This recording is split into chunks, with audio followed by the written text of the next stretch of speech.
Hi, my name's Derek Richards, and I am the author of a brand new book called Whiskey, Cancer, and Bad Decisions. This is actually my story. I'm a 19-year non-Hodgkin's lymphoma cancer survivor.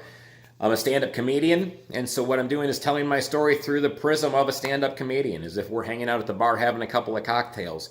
My story is a little bit different from a lot of other people's. I was coming off of a 2-year stretch of having lost my father in a car accident, also my grandmother and grandfather, who I was very close to, and then the cancer was the topper on the end of it all.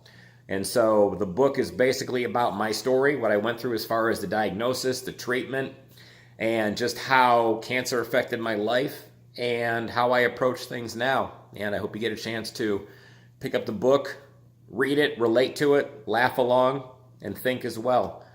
The path that I took to writing the book took me a year. It was a difficult stretch because it brought up a lot of memories that I didn't want to bring up.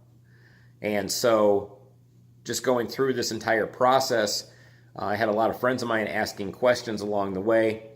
And so I wanted to go ahead and address a few of them right now if I could.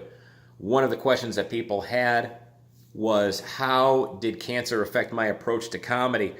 And it didn't affect my approach to comedy. It actually affected my comedy.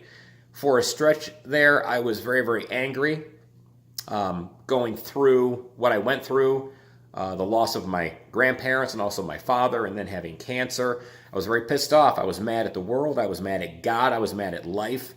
I was, at the time, 6 years into a career that I was really, really enjoying and thought that I really was on the right path. And then all of a sudden, this cancer hit me, and it just, it yanks the rug out from underneath you, no matter what you're doing. And especially when you're at a period in your life when you went through all this sadness, and now I'm having this happiness from a career perspective, being a stand-up comedian, and just thinking that you can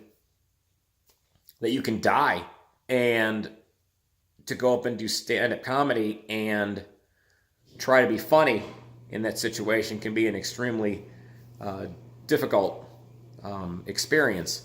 And for me, it was more of it didn't change my approach to comedy. It just changed my comedy there for a stretch.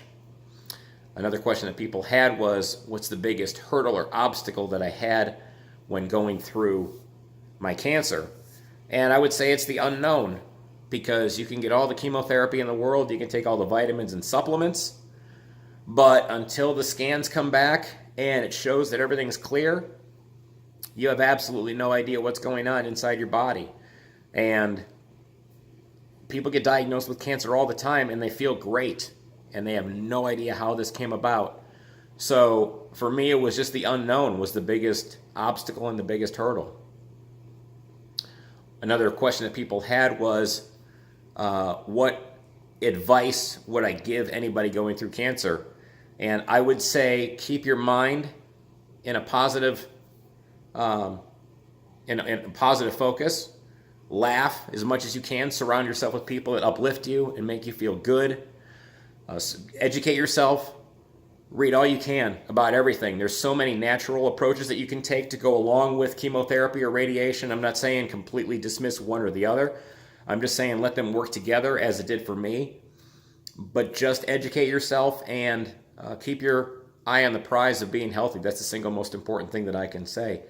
You can grab a copy of my book, Whiskey, Cancer, and Bad Decisions, on Amazon.com. Go in there, type in Whiskey, Cancer, and Bad Decisions.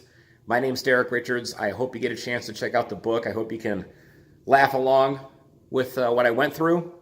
You can think about stuff, and I hope you get a chance to enjoy it. Thank you.